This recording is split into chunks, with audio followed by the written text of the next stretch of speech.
Bonjour à vous, bienvenue dans cette nouvelle vidéo qui s'intitule Mythe de l'Hégire, une improbabilité géographique et climatique. Alors pour différentes raisons déjà évoquées, notamment l'inexistence de la Mecque du temps de Mahomet, nous savons donc que l'Hégire est un événement qui n'a jamais eu lieu.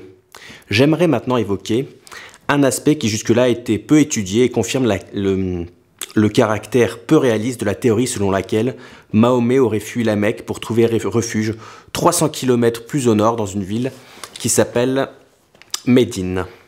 La première raison est donc climatique.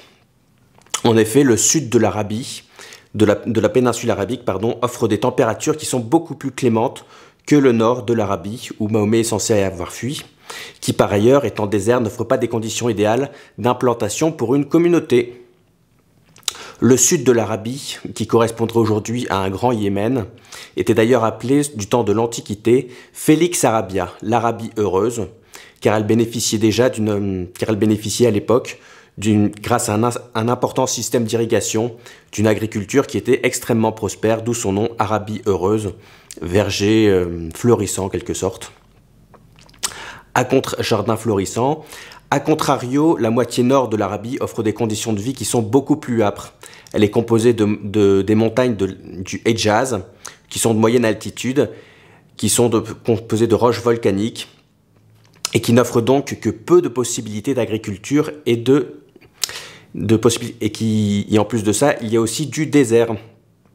Il y a quelques oasis, comme dans la ville de Médine, mais cela n'est pas susceptible d'offrir un refuge à long terme à une communauté persécutée, seulement un refuge éphémère. D'ailleurs, historiquement, Mahomet s'y est réfugié avec son armée, et non depuis Jérusalem, et non pas avec une population civile, comme cela est raconté dans le mythe officiel.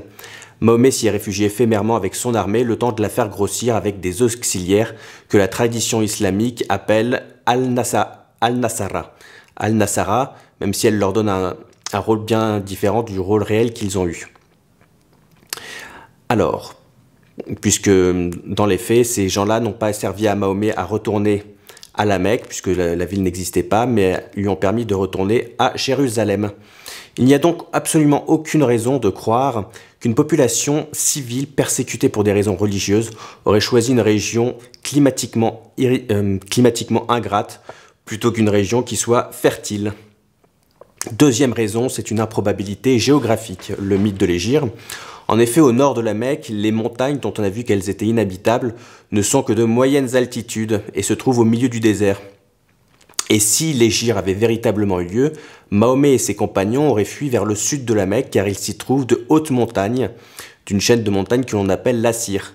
Il y a des sommets qui font plus de 3000 mètres de hauteur, et il y a des plaines qui sont relativement fertiles, beaucoup plus que le désert. Cela peut paraître anecdotique, mais de tout temps, les minorités religieuses persécutées ont trouvé refuge sur les montagnes.